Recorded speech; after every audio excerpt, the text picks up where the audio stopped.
Boa tarde, bem-vindos a mais uma Chazada de Bola, hoje com o Gabi Couto. Gabi, como é que estás? O que é que tens vindo a fazer desde esta longa pausa do campeonato e como é que já estão a preparar a próxima época pela Oliveirense? Olá, boa tarde a todos, em especial a ti, o Tiago e o Fábio, que está presente connosco. Isto foi uma época complicada e foi desde que terminou, desde que nós tivemos que obrigatoriamente ficar em quarentena. Tivemos aquela fase inicial onde não sabíamos muito bem se o campeonato iria retomar ou não e fizemos o que quase todos os clubes fizeram, que foi treinos em casa, com aquilo que tínhamos disponível para os jogadores, basicamente. Quase todos eles vivem em apartamentos e por isso tivemos que adaptar o nosso treino de forma muito veemente, mas penso que foram feitas todas as condições possíveis para que eles não perdessem tanto aquela eu não direi que em termos futebolísticos eles não vão perder alguma coisa, porque o trabalho de campo é totalmente diferente, mas tentamos que em termos físicos eles pelo menos não perdessem tanta coisa e que conseguissem chegar em boas condições, essencialmente preparados para esforços intensos e não terem problemas com lesões futuras, e penso que isso foi conseguido. Depois também veio a parte do término do campeonato, que a Liga decidiu assim, que manteve a Primeira Liga em atividade e a Segunda Liga não o fazer, mas isso não somos nós que decidimos. A partir daí, os clubes também entraram em layoff, o nosso clube também foi um caso desses, e depois, obviamente, que as coisas, o nosso trabalho ficou praticamente concluído, e o que eu tenho feito neste tempo até agora foi basicamente estudar coisas para a época seguinte e estudar algumas vertentes para o nosso futuro, e nesse aspecto acho que tem sido produtivo. Agora falta é pôr em prática aquilo que eu tive a estudar, aquilo que tive a aprender, e em comunicação, obviamente, depois com toda a equipa técnica, para que consigamos materializar e pôr em prática todos esses novos conhecimentos que vão surgindo sempre. Exatamente. Olha, Gabi, em relação à tua carreira como jogador, fizeste a tua formação no Fiães, como é que relembras esses tempos de formação? O Fiães é o clube da minha terra, foi onde eu aprendi a jogar futebol. Tive, se calhar, a sorte dos meus treinadores naquela fase inicial, que são muito importantes e que talvez até não são tão valorizados como deveriam ser, mas tive a sorte de calhar num clube e calhar com pessoas e com treinadores que gostavam de um estilo de jogo atrativo, com bola no chão, passe de pé para pé, e acho que se manteve, pelo menos essas valências e essas ideias que eles me passaram logo desde o início, se mantêm até hoje, e é isso que nós tentamos fazer sempre também aos jogadores, ou seja, todas essas pessoas pelas quais eu tive o contato direto, principalmente no Fiães, em camadas jovens, primavam por essa ideologia. Mesmo quando passamos para os séniores foi exatamente a mesma coisa. Foi um clube que nesse período trabalhou muito bem, porque eu cheguei num ano em séniores, chegámos a ter 17 jogadores das camadas jovens, e estávamos numa segunda B que era competitiva já, e acho que é muito, muito benéfico, e até acho que não é inédito, mas pode ser um clube, era um clube que apostava muito nas suas camadas jovens e tirava dividendos disso, porque estávamos num campeonato, em bons campeonatos, já com uma competitividade alta naquela altura, e por isso é de louvar, e penso que era algo a seguir por parte de outros clubes também. Ou seja, penso que foi muito positiva essa minha passagem nas camadas jovens no Fiães, não só por essa ideologia que o clube já tinha de cima para baixo. Depois, obviamente, que os jogadores também são muito importantes. Também, se calhar, tive a sorte de, se calhar, com um grupo de jogadores, que os meus colegas, que tinham também pensamentos similares ao meu, que gostavam de ter prazer no jogo, tinham qualidade, gostavam de jogar. E muitos deles ainda são meus amigos. E pronto, e o futebol é uma paixão, e nesses meus amigos que passaram pelo Fiães, muitos deles mantêm esse bichinho pelo jogo, e foram épocas fantásticas. E depois fazes ali a transição para sénior no Fiães, ficas mais 6, 7 épocas até chegares ao Feirense, certo? Sim, exatamente. Lá está, foi aquilo que eu disse, nós passamos, várias gerações foram passando, não é? Os jogadores que eles achavam mais interessantes foram ficando nos séniores, até culminar com essas 2, 3 épocas em que tínhamos mesmo muita gente das camadas jovens, uns mais velhos, outros mais novos, mas é o normal. Mas o importante disso era que toda a gente estava identificada com o clube, toda a gente gostava do clube, são pessoas, ou a maioria das pessoas eram dali da terra, e depois todos aqueles que entravam também já sentiam que era um ambiente mais familiar, e as coisas iam surgindo naturalmente.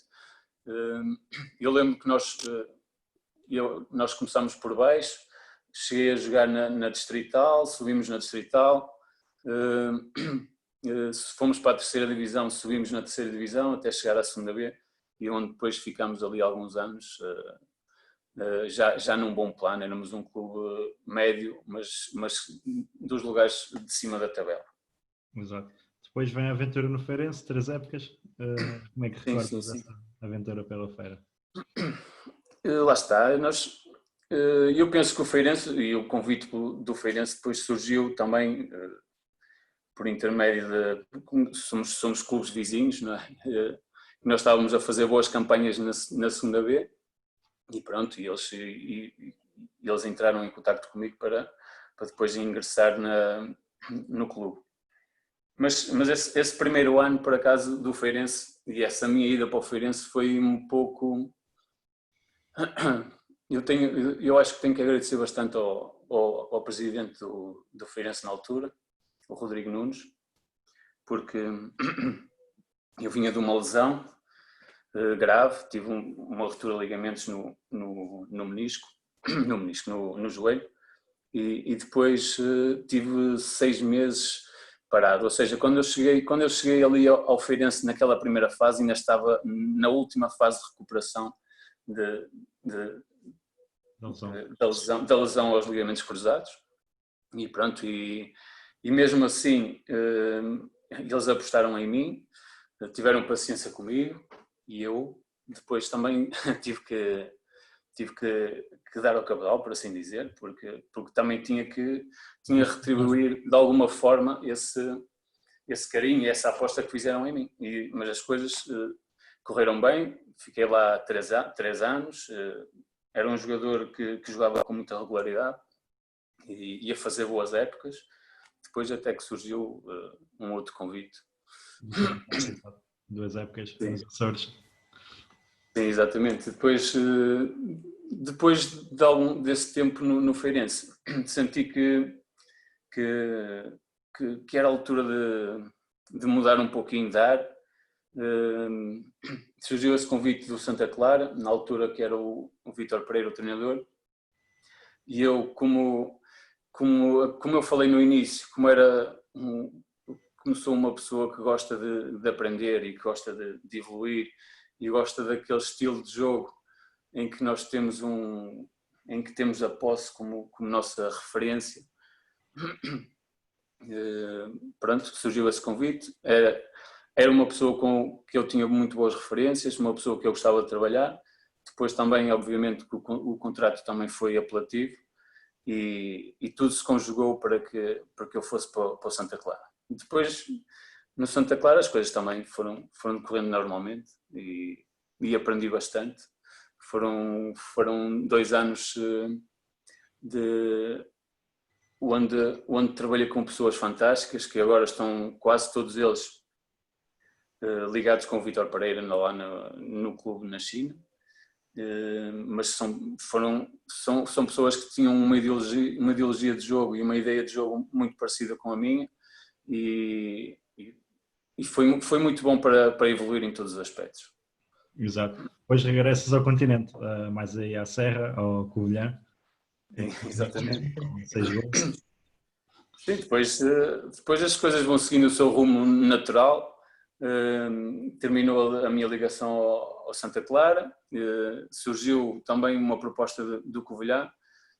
A partir de uma certa altura eu decidi que gostava de aprender e evoluir cada vez mais, independentemente se fosse na primeira ou na segunda liga. O que eu gostava era chegar todos os dias alegre e contente aos treinos. E pronto, e tive a felicidade de em todos esses anos ter algumas propostas, e depois tinha que optar, não é? Optava essencialmente pelas referências que tinha como os treinadores, porque já os conhecia de alguma forma, por termos colegas em comum, e optei por ir para o Covilhã por esse aspecto, porque queria trabalhar com o Mr. Tulipa na altura, e fui também uma aposta dele, e foi também uma época muito boa, onde acho que fiz os jogos todos para o campeonato. Marquei vários golos, a nível individual fiz uma época muito boa, e continuei o meu processo de aprendizagem, que era isso que eu queria. E depois preciso ir trabalhar para perto do Mr. Vítor Oliveira para o Arouca. Exatamente. Depois se calhar era hora também de pôr um bocadinho em prática aquilo que tinha aprendido durante estes anos todos. O Arouca com o Mr. Vítor Oliveira foi um muito bom projeto que me foi apresentado, e obviamente que não podia declinar, e foi uma decisão muito acertada, como se verificou. Depois nós conseguimos levar o Arouca pela primeira vez na sua história à Primeira Liga, e obviamente foi mérito de toda a gente, mérito essencialmente do presidente do Arouca e do Mr. Vítor Oliveira, porque foram eles que conseguiram montar uma grande equipa para lutar por esses objetivos, e pronto. E as coisas depois, com o decorrer da época, foram decorrendo dentro daquilo que era expectável, mais por eles do que se calhar por nós jogadores. Nós jogadores só temos que nos focar no jogo e temos que focar em ganhar, e pronto, e é jogo a jogo, vamos pensando assim sempre, e tentar ganhar todos os jogos para que consigamos a melhor classificação possível. Exato. Depois do Arouca vem a aventura pelo Penafiel, em que fazes muitos jogos, 47, e marcas 4 gols. Nessas épocas eu quase todas as épocas fui a opção regular. Obviamente que nessas épocas foram aquelas épocas em que houve muitas equipas na segunda liga, 24 equipas, eram 40 e muitos jogos. 46. Sim, tanto no Penafiel como no Arouca nós conseguimos chegar longe na Taça de Portugal. No Penafiel também chegámos longe na Taça da Liga, e isso fez com que nós fizéssemos mesmo muitos jogos. E também fui uma aposta regular. Também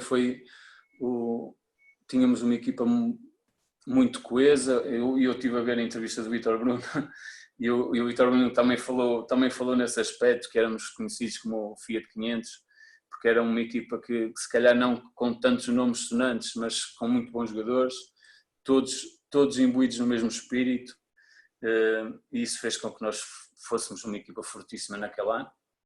Lembro-me e recordo-me perfeitamente que tivemos uma volta completa sem perder. Isso na segunda liga é muita coisa mesmo, e isso diz bem da nossa coesão e da nossa consistência enquanto equipa, e e obviamente que, penso eu, que as equipas adversárias também sentiam isso de nossa parte e conseguimos sempre com uma pontinha de sorte, mas também com muito trabalho e muita organização, muita qualidade, conseguimos fazer uma volta completa sem perder, perdemos muito poucos jogos nesse ano e foi uma época muito boa e muito positiva para mim individualmente, para o Penafiel também, e toda a gente ficou contente no final, que isso era o mais importante. Exato, e ia dizer, a segunda liga, que é uma liga competitiva e que o equilíbrio entre as equipas é muito grande, ou seja, é muito complicado uma volta sem perder qualquer jogo. Sim, exatamente. Foi aquilo que eu disse, e nós tínhamos, acho que eram 46 jogos, fizemos 23 jogos sem perder, foi pelo menos, sim, foi muita coisa mesmo. Exato. E depois, vem a primeira aventura no estrangeiro, no Chipre, na Minas. Exato. Era um dos meus objetivos e aquilo que eu tenho vindo a falar ao longo desta entrevista. Eu gostava de aprender e de evoluir. Um dos meus objetivos era passar pelo estrangeiro para que isso acontecesse, não só ao nível futebolístico, porque o Chipre, mas já vamos falar sobre isso, mas também ao nível cultural. Eu gostava de experimentar algo no estrangeiro porque para perceber as dinâmicas que existem nos clubes, nos campeonatos, perceber coisas diferentes que não existem aqui. E de facto isso foi o que aconteceu no Chipre. Gostei bastante de ter tido essa experiência, conheci pessoas fantásticas. Gostei bastante do clube também, um clube organizado, não de renome muito elevado no Chipre, mas é um clube médio-alto ali na região e foi uma experiência muito positiva. Quanto ao nível de jogo lá no Chipre, obviamente que senti algumas diferenças relativamente a cá a Portugal. Era uma primeira liga, certo, mas em termos de organização, mesmo dentro das 4 linhas, não era tão evidente, tirando ali, obviamente, as melhores equipas. Essas aí tinham uma organização diferente, mas também tinha a outra metade da tabela que, se calhar, em termos de organização, não eram tão fortes.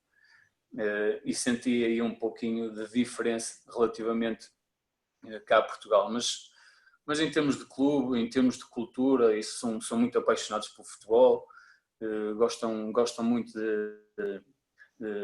de toda a gente que está envolvida ali ao jogo, apesar de ser uma ilha, é pequenino, não tem muitos habitantes, mas toda a gente gosta de futebol naquela região e nesse aspecto foi muito bom, gostei bastante.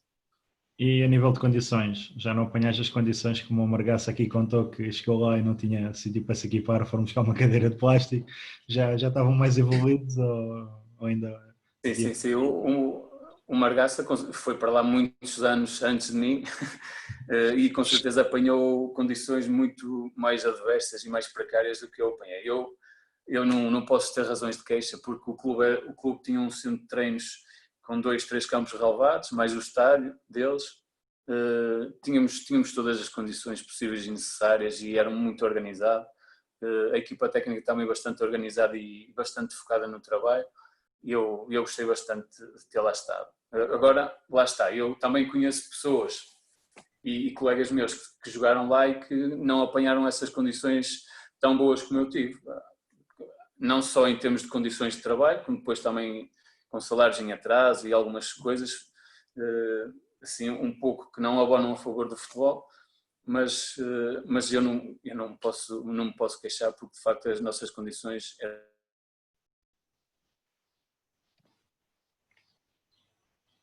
boas.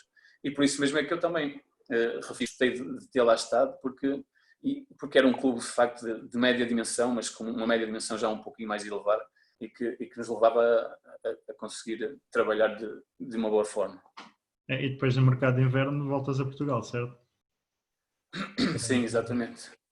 Depois, nós lá no Chipre tínhamos o objetivo de ficar nos 6 primeiros para conseguirmos disputar pela Liga Europa, pelo menos.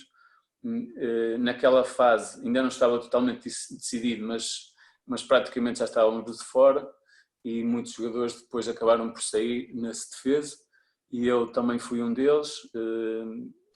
Foi também, coincidiu com o nascimento do meu filho em janeiro e depois tudo se conjugou para que regressasse a Portugal. E pronto, passei pelo Académico Viseu.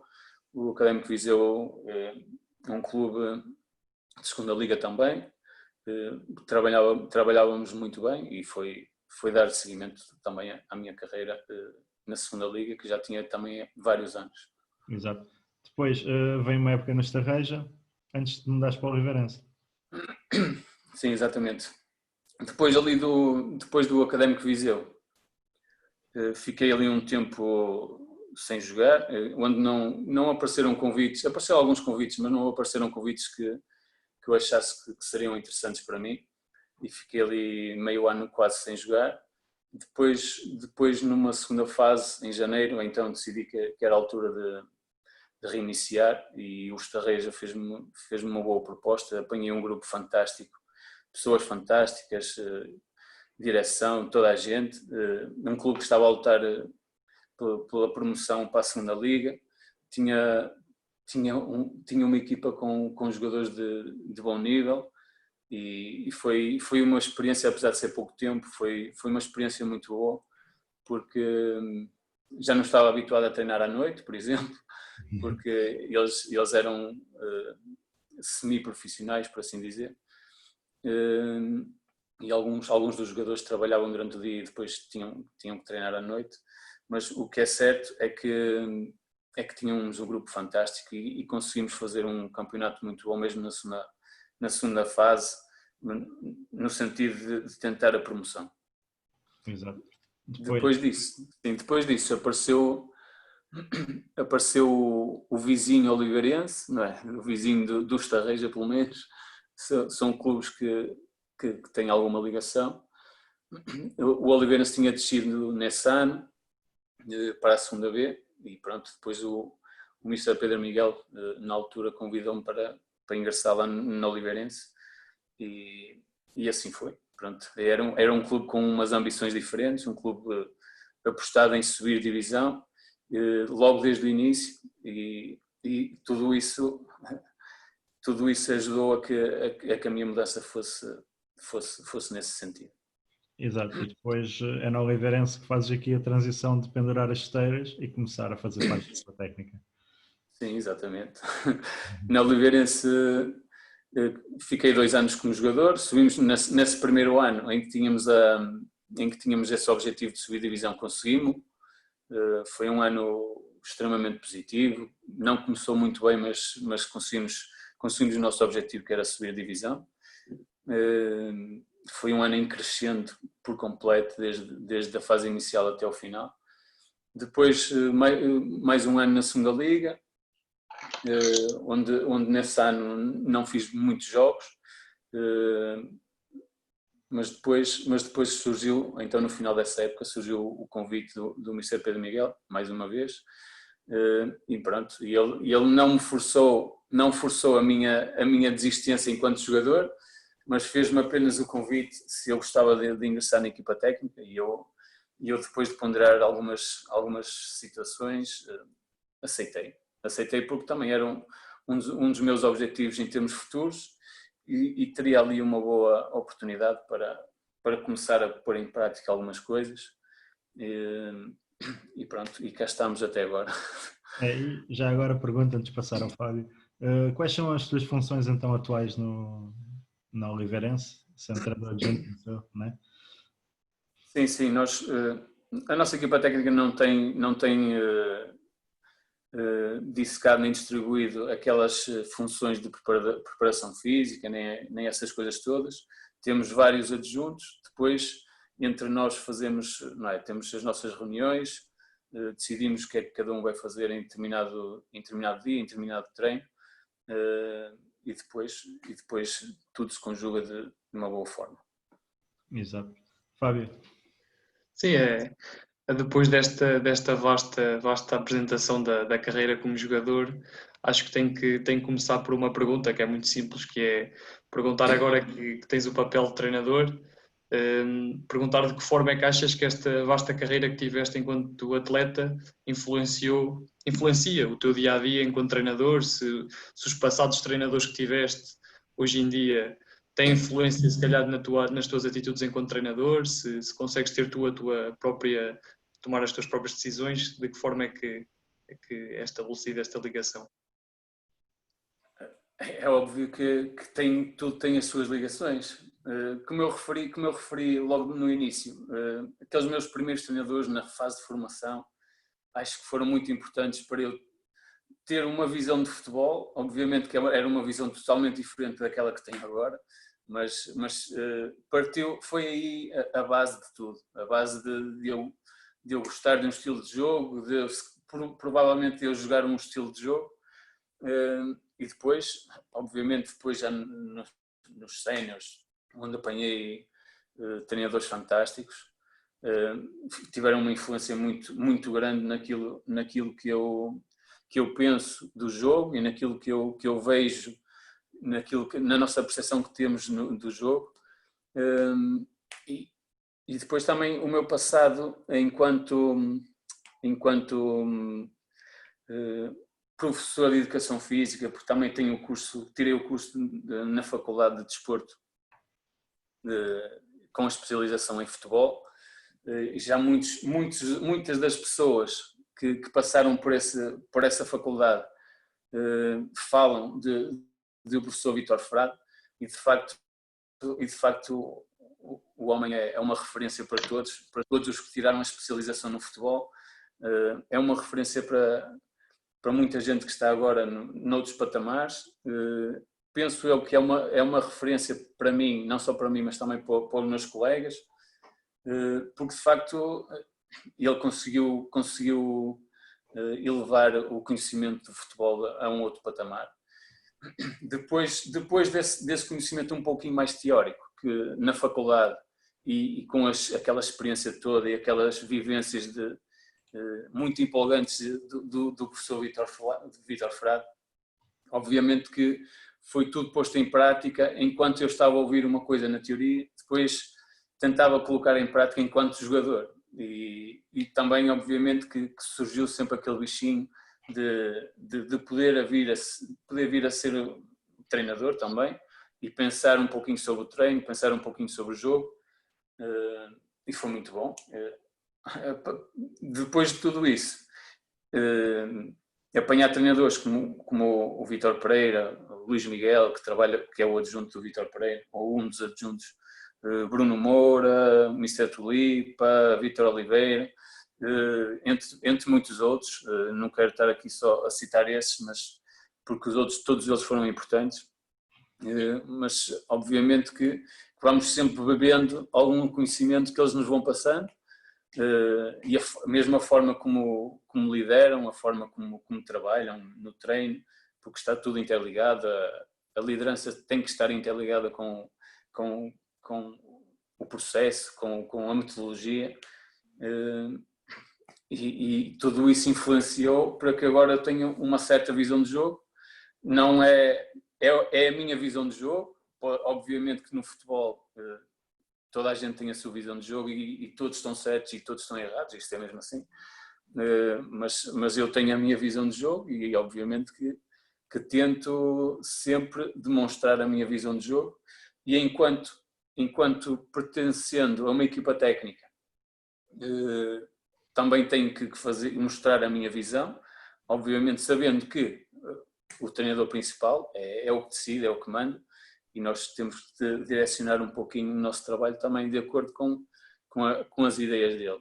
O que para mim até é muito bom, porque as ideias do treinador até são muito similares às minhas ideias, e isso facilita bastante depois em todo o resto, em todo o processo.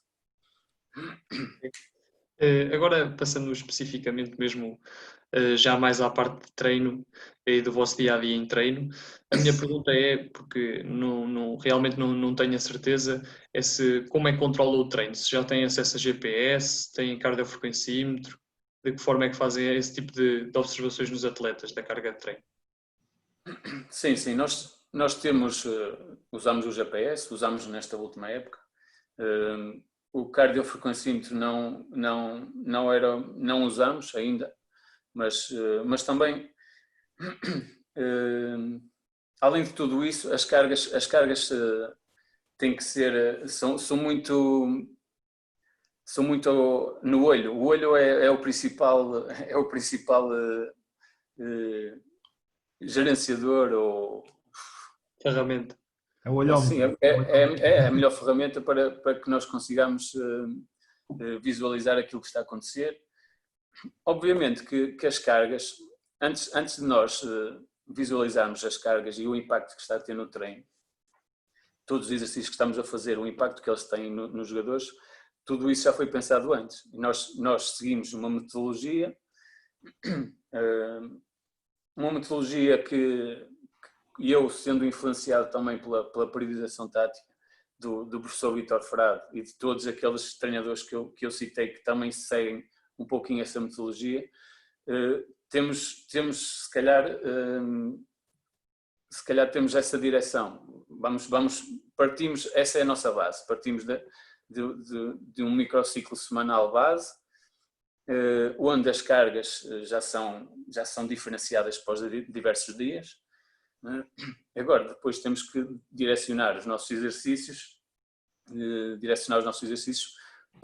de acordo com as cargas que nós queremos dar. Depois, no final de tudo, como o nosso clube também não tem grandes condições como tem Portos e Benficas e essas coisas, porque eles monitorizam as cargas diretamente no próprio dia. Nós conseguimos monitorizar as cargas ou ver o que é que aconteceu no treino através das cargas só após o treino, e no dia seguinte é que poderemos reajustar alguma coisa, mas tudo, o que é bom disto é que tudo aquilo que nós fazemos tem batido sempre certo com aquilo que é a monitorização das cargas e daquilo que se deve fazer em cada dia. De acordo com a nossa ideia, obviamente. Todos os treinadores têm as suas ideias e trabalham de acordo com as suas ideias. Mas só para finalizar esta parte, essa monitorização, essa priorização que nós fazemos, esse planeamento, temos como base a priorização tática, onde as cargas, obviamente, o aspecto físico está incluído. A priorização tática inclui vários ou todos os aspectos que estão incluídos no jogo. É isso que pretende a priorização tática. E nós depois vamos tentando sempre implementar algumas coisas coisas diferentes aos próprios exercícios, e há aquilo que os jogadores estão a experienciar para que o treino e o exercício seja o mais direcionado possível para o jogo e para aquilo que se pretende no jogo. Ok. O que eu estava a dizer é que nós não podemos só falar em termos de cargas físicas, porque depois temos tudo o resto associado e envolvido. Temos o aspecto emocional, o aspecto psicológico, o aspecto de tanta coisa, aspecto técnico, tático, está tudo englobado. E nós trabalhamos dessa forma, e depois nunca poderemos, nos exercícios e em todos os microciclos, em todos os dias de treino, nunca podemos descurar uma delas em função da outra. Temos que tentar sempre incluir, obviamente, de acordo com o que é necessário, o que nós achamos que seja necessário para aquela semana, o que é que a equipa está a precisar. E é assim que nós priorizamos basicamente os nossos treinos. Sim, o que eu estava a dizer é que a priorização tática, eu e o Tiago temos o prazer de estar a tirar o mestrado e temos discutido bastante vezes este tema, porque é um tema controverso, não é? Há muita gente que segue a priorização tática, há muita gente que discorda da priorização tática, principalmente na nossa universidade há pessoas que têm uma opinião um bocado pessoal acerca disso. Sim, mas faz todo sentido, a resposta faz todo sentido, e daí muitos treinadores até utilizarem, muitas equipas técnicas, a utilizarem a escala de Bohr, não é? Aquela escala de Bohr para tentar perceber a carga dos exercícios nos atletas, porque melhor que ninguém eles próprios sentem a carga emocional, a carga física, e muitos treinadores utilizam, e realmente está comprovado como sendo uma forma de controlar o treino, uma forma bastante eficaz. No fundo, agora, a minha próxima pergunta era mais a nível da competição. De que forma é que vocês analisam o adversário, de que forma é que preparam os atletas para cada jogo, se tem realmente a parte da observação na equipa técnica, os que estão mais ligados à parte da observação do adversário, de preparar a própria equipa para o adversário que segue, e é apenas contextualizar-nos um bocadinho acerca desse aspecto da competição. Sim, nós temos uma pessoa que é mais responsável pela visualização do adversário. É uma pessoa bastante competente e obviamente que tudo tem de ir de encontro às ideias do treinador, às ideias da nossa equipa, é para depois conseguirmos de alguma forma retirar os pontos fortes da equipa adversária e tentar que os pontos mais débeis nós consigamos aproveitar. E é basicamente as nossas observações do adversário é basicamente através disso. Nós temos a nossa ideia de jogo, está bem ciente e bem implementada nos jogadores, isso é o ponto principal. Depois, obviamente que vamos acrescentando sempre, semanalmente e de acordo com o adversário, pequenos pormenores que nos podem ajudar e que nos podem facilitar no jogo.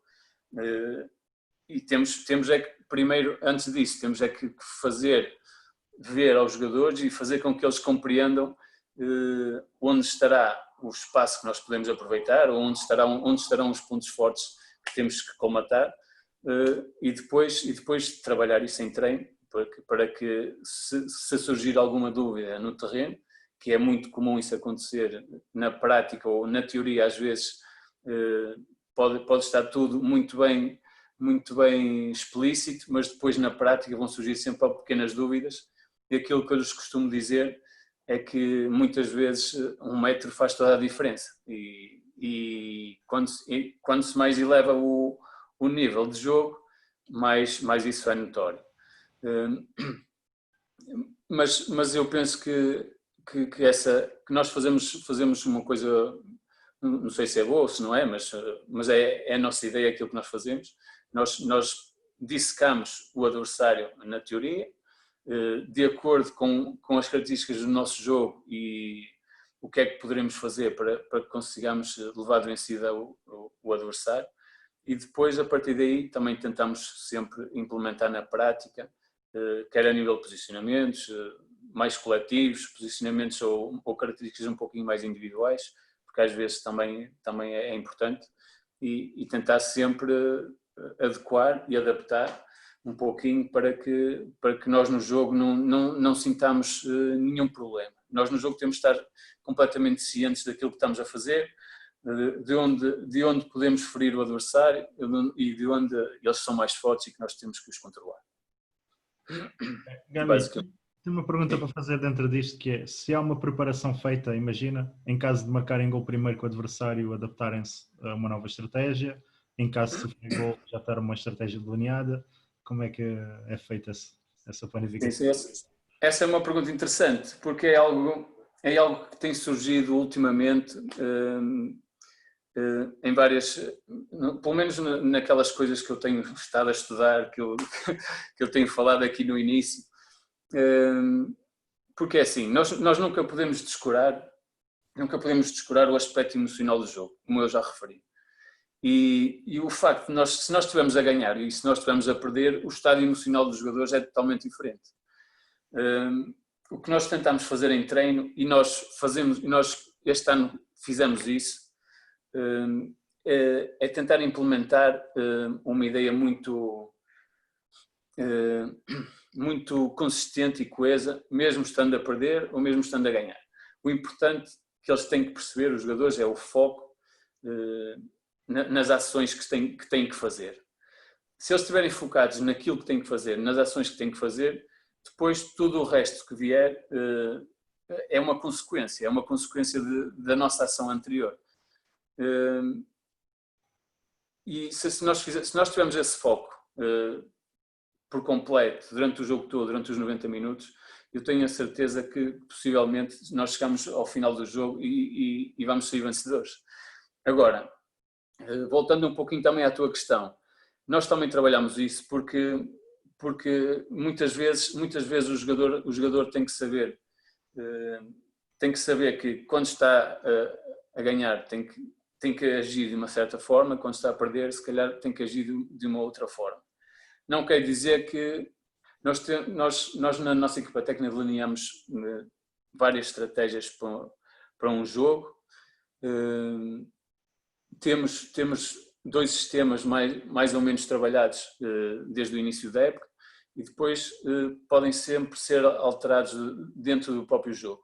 Isso era um dos passos e uma das evoluções que nós estávamos a fazer agora quando terminou a época um pouquinho mais cedo.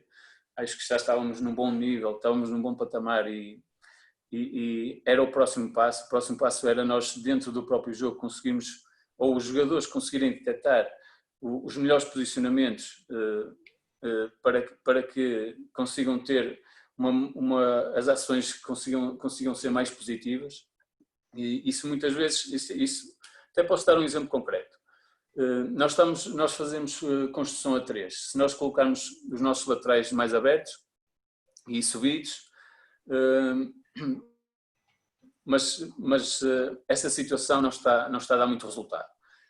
Nós dentro do próprio jogo, ou os jogadores dentro do próprio jogo é que têm que decidir e têm que ver que aquele posicionamento não está a dar certo. E nós podemos, em vez de fazermos uma construção a 3, se calhar já fazemos uma construção a 4, em que colocamos os nossos laterais, em vez de estarem altos, estarem mais baixos. Isso já vai criar uma dúvida, já vai criar uma indefinição no adversário, que possivelmente será benéfica para nós. E nós podemos ter esses padrões definidos dentro da equipa, mas dentro do próprio jogo, o jogador depois é que tem que definir qual é o posicionamento mais correto que ele tem que adotar em determinada situação para que o jogo flua, para que o jogo consiga chegar mais à frente, para chegar depois a uma finalização com sucesso, que é isso que se pretende do jogo. Eu tinha feito esta pergunta porque lá está, isto no mundo do futebol nós já vemos o resultado, não é? E se estamos a ganhar por 1-0, arriscamos menos do que se estivermos a perder por 1-0. E nós por vezes somos dramáticos. Eu percebo o que estás a dizer, mas isso nem tem muito a ver com arriscar ou não arriscar. Porque... Não, a questão era se isto era já praticado em treino ou não, percebes? Sim, o que nós praticamos é o facto de eles mentalmente estarem preparados por estarem a perder ou por estarem a ganhar, porque o estado emocional é diferente. Claro. E nós, por exemplo, nós em treinos podemos fazer um exercício ou vários exercícios em que dizemos, pronto, fazemos um jogo normal, 2 equipas, e dizemos que esta equipa está a ganhar 1-0, faltam 10 minutos para acabar o jogo.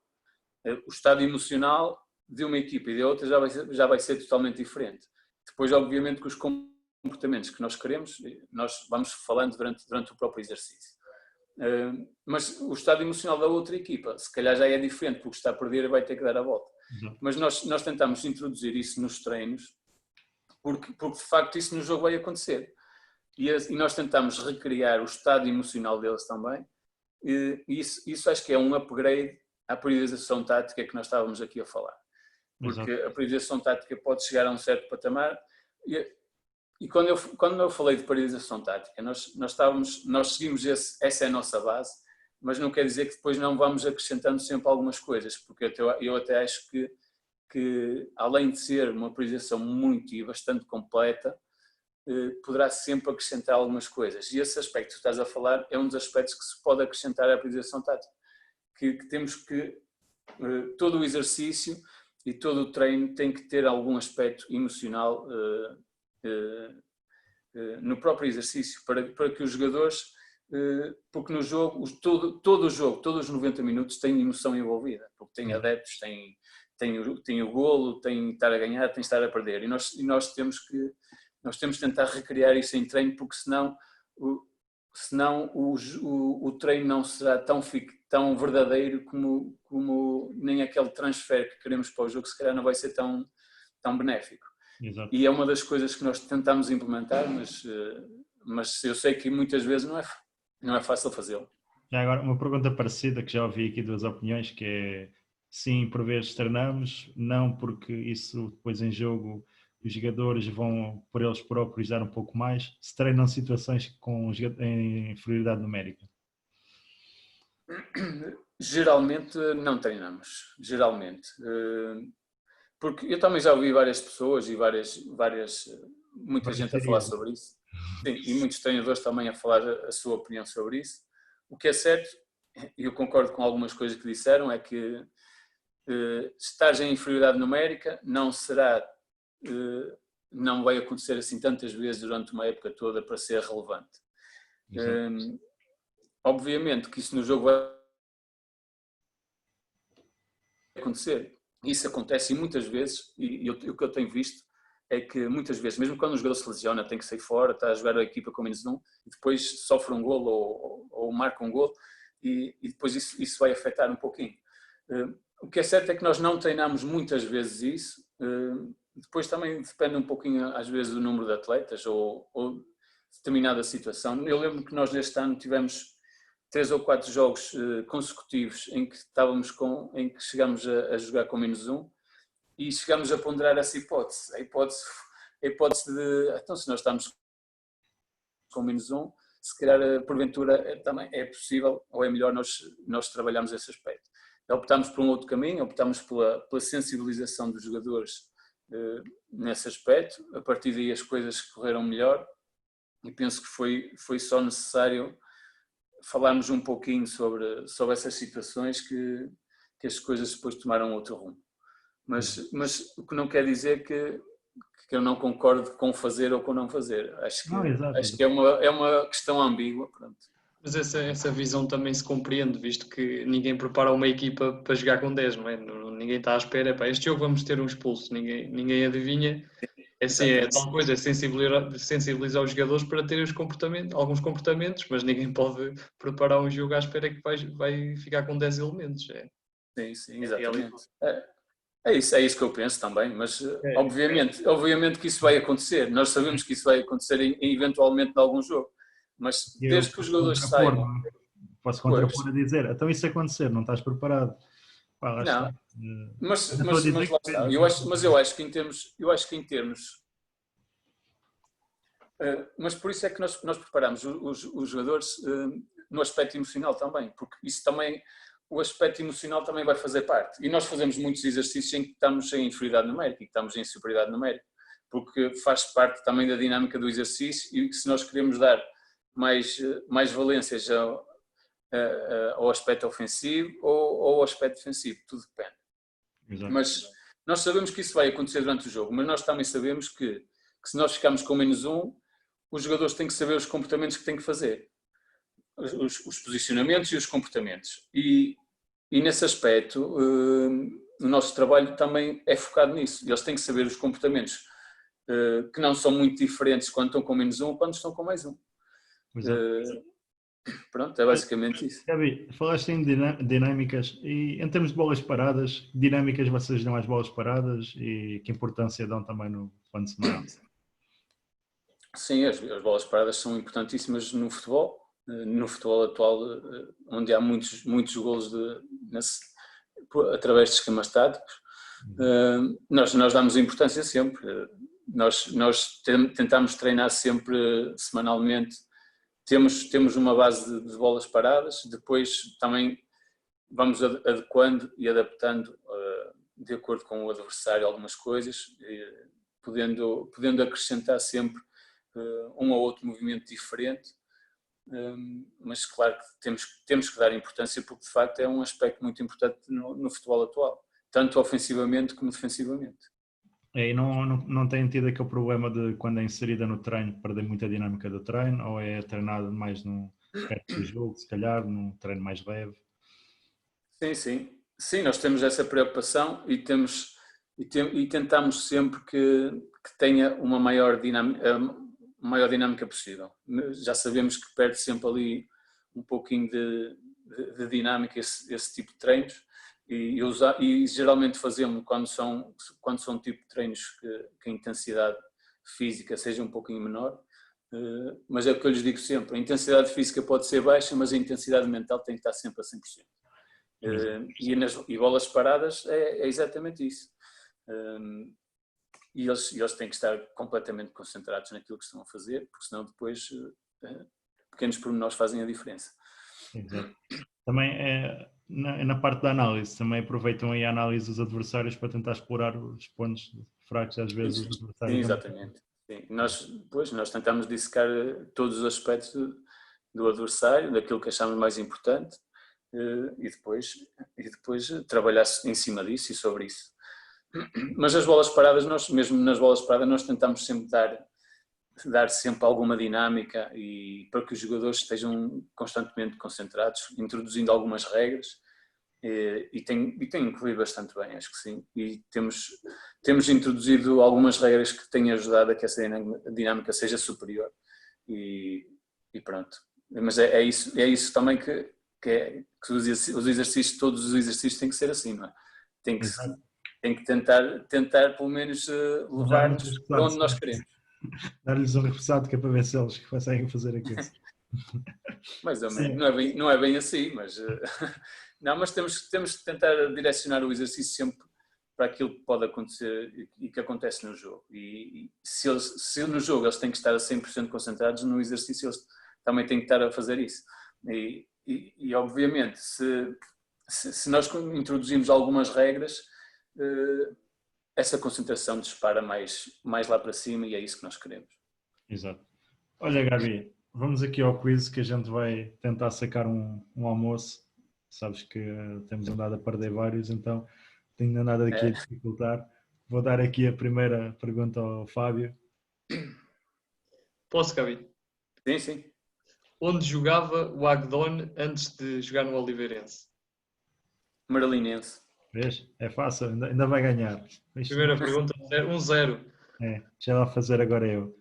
Olha, onde joga o Luizinho, que foi teu colega no Académico de Viseu? Onde joga? Quando? Agora? Sim. Está no Académico de Viseu e vai continuar mais um ano. Era essa a resposta? É. Está certo. A ver se te apanhava aqui na dúvida. Já está a ser fácil. Fábio. A terceira pergunta, quantos golos marcou a equipa do Oliveirense nesta época, na segunda liga? Quantos golos terminaram a época? Ora, aí que é mais complicado. Podes dar aí 4 opções. Eu acho que foram 36, 34 por aí. Então vou dar 4 opções. Mas, 34, 35, 36 ou 37? Não, foi 34. Não sei. Vou dar os 50-50. Foi 34 ou 36. Foi um deles. Pois, eu acho que foram 36, mas não tenho certeza. Olha, correto. Certo. 3-0, já fomos. Já tens que pagar.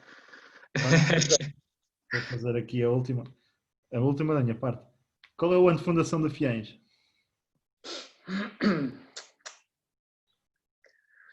Não sei essa, mas é 1900 e...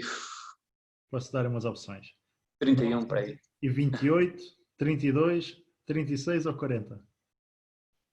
32. 32, exatamente. Está certo? É. Vamos à última para ver se não vamos 5-0. E agora, por fim, quantas épocas já esteve o Mr. Pedro no Oliveirense? A treinar. No total? Sim. Eu até dava ajudas, mas não vou dar, que é para não levar 5-0. Vamos lá ver se eu digo. Mas contando com esta próxima ou não? Não, só com a 19-20. Eu acho que foram 11. Com a 19-20? Eu acho que foram 12. Sim. Mas até vou contar. Não sei, eu acho que ele teve 7 anos na primeira vez e agora mais 4 anos, penso eu. Mas posso estar enganado aí por 1 ano ou 2. 1, 2, 3, 4, mais 1, 2, 3, 4, 5, 6, 7, 8. Foi 8 na primeira. Pronto, foram 12 então. Pronto, É, quatro. falhei. 4-1. O nosso ponto de honra. Foi. É para não levarmos. Olha, estive aqui a facilitar isto, devia ter dificultado. Não devia ter metido esta do Luizinho. Tranquilo. Podes dizer algumas mais, se tiveres. Não, era boa, estou brincando. É assim, olha, o homem é confiante. Olha, Gabi, foi um prazer ter-te aqui. Queria também agradecer ao Fábio hoje por me ter ajudado. E em termos de desafio, Gabi, vou-te perguntar quem queres desafiar a passar aqui na. Não, espera, tu também foste jogador, vou-te perguntar aqui antes. Qual foi o teu colega mais caceteiro que apanhaste em balneário? Sinceramente, não sei. Ah, Caceteiro. não há nenhum que te marque. Que venha a mim. Não, adversário sim. Agora, Adversário, colega, exato. adversário, talvez o Fernando Aguiar. Esse de vez em quando era agressivo na disputa de bola. Mas era só de vez em quando. É, sim. Em termos de vaidoso, qual era o teu colega mais vaidoso? Tenho que dizer Romeu Torres, um jogador que está no Chipre agora. Sim. Será um dos mais vaidosos? Não. Possivelmente até nem será o mais vaidoso, mas era um jogador vaidoso. Pronto. E em termos de colega brincalhão, o gajo mais palhaço, como a gente costuma dizer do balneário, que faz a malta rir. Eu apanhei vários até. Eu tenho o Nuno Santos, o guarda-redes, que apanhei no Penafiel, e penso que o Vítor Bruno até falou nele também. Exato. E também o Marco Cadete, que joguei com ele no Feirense, e também era uma personagem, por assim dizer. De ídolo de infância, qual era o teu ídolo? Nunca tive assim nenhum ídolo.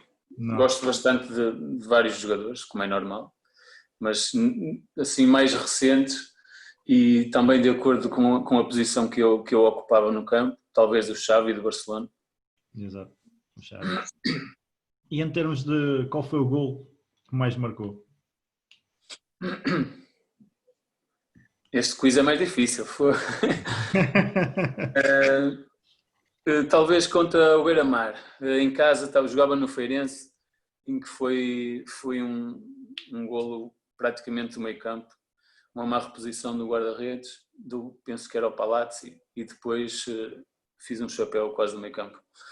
E pronto, acho que foi esse o golo mais marcante, apesar que já marquei vários golos interessantes.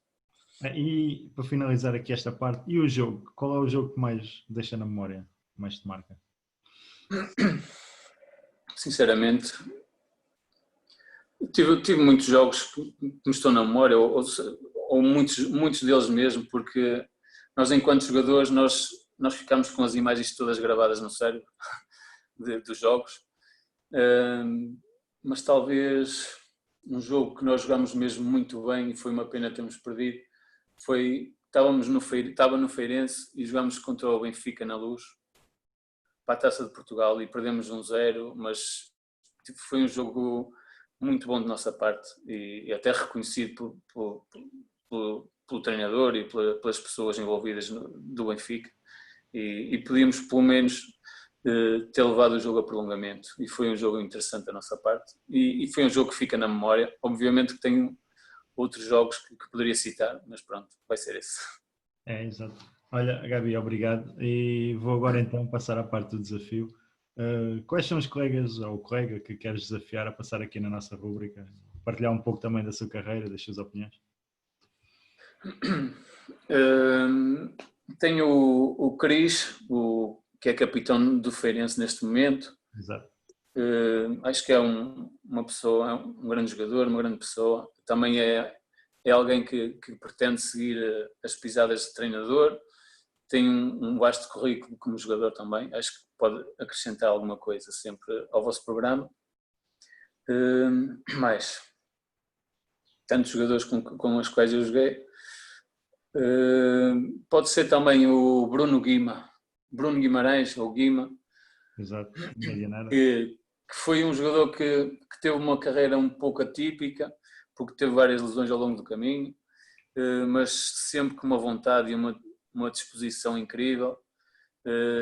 tem muitas histórias para contar e neste momento está a iniciar o espaço de treinador também e pode ser algo interessante para vocês comunicarem. Exato. Olha, Gabi, foi um prazer enorme e muito obrigado por teres participado nas nossas chazadas. Desejo-te felicidades também para esta época, para o Oliveirense. E Muito tudo obrigado. bom. Obrigado aos dois. Foi um prazer estar convosco. Espero que continuem com o vosso programa. Tá, obrigado. Obrigado, Fábio, também por ter estado aqui. Obrigado. Eu